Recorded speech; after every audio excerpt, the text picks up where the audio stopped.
दोस्तों नमस्कार। कंप्यूटर की क्लास 2 में आपका स्वागत है। तो आज इस क्लास में हम लोग बात करने वाले हैं कंप्यूटर के जनरेशन के बारे में। ठीक है, तो जैसा कि आपको पहले वीडियो में थोड़ा सा आइडिया हो गया होगा कि कंप्यूटर की जो जनरेशन होती है वो 5 जनरेशन थी, यानी 5 पीढ़ियों में कंप्यूटर को बांटा गया था।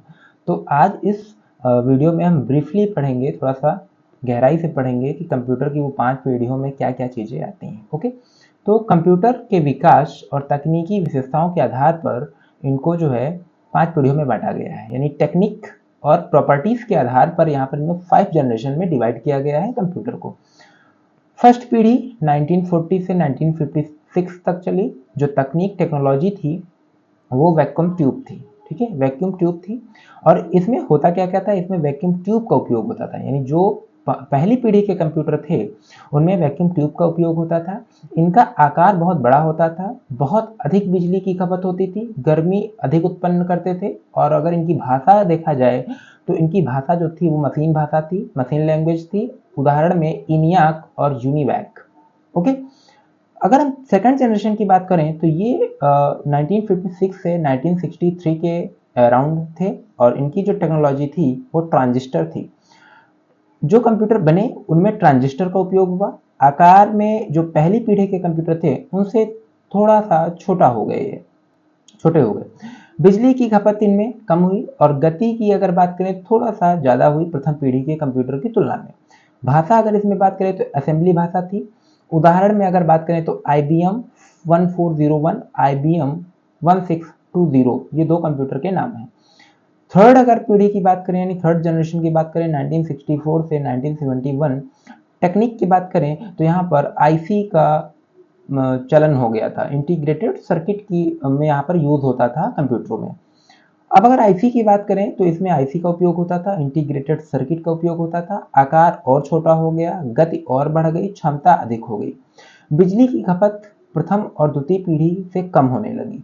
भाषा की अगर बात करें तो हाई लेवल भाषा थी, जैसे कोबॉल और फॉरट्रैन। उदाहरण की बात करें तो IBM 360 और PDP 8। ओके, ये दो उदाहरण हैं जो थर्ड पीढ़ी के यानी तीसरी जनरेशन के तीसरी पीढ़ी के क्या थे, कंप्यूटर थे। अगर हम चौथी पीढ़ी के कंप्यूटर की बात करें तो चौथी पीढ़ी 1971 से 2010 तक 2010 तक मानी जाती है। और इसमें जो टेक्निक थी वो माइक्रो प्रोसेसर का यूज इसमें किया जाता था। माइक्रो प्रोसेसर का उपयोग हुआ, आकार में और छोटे हो गए, क्षमता और अधिक ज़्यादा हो गई, गति और ज़्यादा बढ़ गई और इनकी एक्यूरेसी और ज़्यादा बढ़ी। पर्सनल कंप्यूटर पीसी युग का शुरू हुआ, यानी पीसी के रूप में इसको जाने लगा। और भाषा उच्च स्तरीय भाषाएं थी, जैसे इंटेल उदाहरण के लिए क्या थी, इंटेल 4001 यानी 4004 और इंटेल कोर आई सीरीज जो है जनरेट हो गई यहाँ पर। पांचवी पीढ़ी की बात करें तो यहाँ पर तकनीक थी आर्टिफिशियल इंटेलिजेंस, यानी एआई का उपयोग हुआ। और 2010 से लेकर के अब तक जो है वो एआई का प्रचलन बहुत तेजी के साथ बढ़ रहा है। आप भी देख रहे होंगे कि एआई बहुत तेजी के साथ बढ़ रहा है। एआई यानी कृत्रिम बुद्धिमत्ता पर आधारित है, बहुत तेज है और गति भी, और इसमें विशाल क्षमता है। एक्यूरेसी भी बहुत सटीक है, मशीनें सोच सकती हैं और निर्णय ले सकती हैं। प्राकृतिक भाषा को समझने की क्षमता होती है। तकनीक की बात करें तो ULSI, quantum computing, AI, IoT इत्यादि। उदाहरण की बात करें तो सुपर कंप्यूटर है, स्मार्ट डिवाइस है और रोबोटिक्स हो सकते हैं।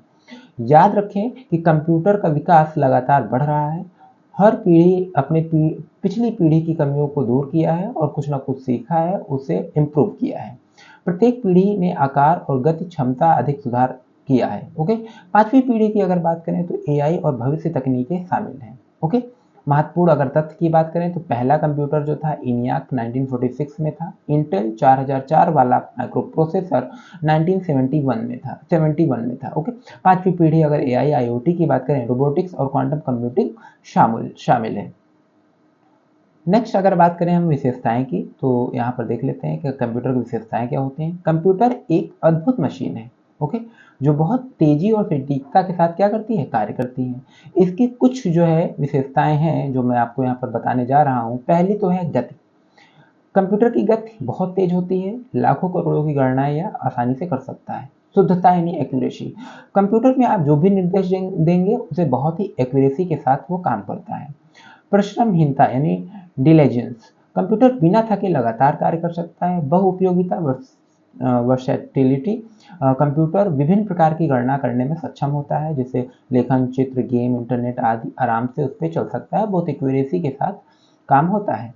रिलेबिलिटी, विश्वसनीयता, कंप्यूटर एक विश्वसनीय मशीन है। आप जो भी काम करते हैं बहुत ही परिणाम सही देता है। यानी आपके पास अगर कोई कैलकुलेशन दे दी जाए बड़ी सी, तो आप क्या करते हैं, कैलकुलेटर और कंप्यूटर के सहारे आप उसको जोड़ देते हैं। यानी आप अपना माइंड दिमाग नहीं लगाते हैं कि या उसने सही किया होगा या गलत किया होगा, क्योंकि एक्यूरेसी बहुत ही अच्छी होती है, इसीलिए आप अपना दिमाग नहीं लगाते हैं।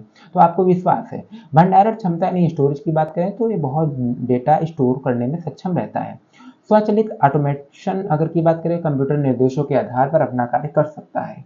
बहुकार्यकता यानी मल्टीटास्किंग, आजकल एआई देखा है आपने, आपको कुछ आप प्रॉम्प्ट लिख के दे देते हैं और वो चीज़ बना देता है वो। बहुकार्यकता अगर मल्टीटास्किंग की बात करें तो कई सारे काम एक साथ कर सकता है। ओके, तो याद रखें और संक्षेप में यहाँ यही सारी चीज़ें दी गई हैं जो ऊपर लिखा हुआ है। यानी कंप्यूटर इंसान की तुलना में बहुत सटीक और शक्तिशाली होता है। कंप्यूटर हमारी पढ़ाई, काम, व्यापार, विज्ञान, चिकित्सा, बैंक, मनोरंजन आदि सभी क्षेत्रों में बहुत ज़्यादा सहायक है। गति, शुद्धता, परिश्रमहीनता, बहुउपयोगिता, विश्वसनीयता, भंडारण क्षमता, स्वचालित और बहुकार्यता यही कंप्यूटर का मुख्य विशेषताएं हैं। ओके, अगर नेक्स्ट बात करें कि कंप्यूटर की सीमाएं क्या क्या हैं, ठीक है, तो कंप्यूटर की सीमाएं जो हैं, कंप्यूटर बहुत तेज, सटीक, उपयोगी मशीन है। इसकी कुछ सीमाएं भी हैं जो आपको जानना बहुत जरूरी है। ठीक है, तो पहली जो है, कोई बुद्धि नहीं, नो इंटेलिजेंस। कंप्यूटर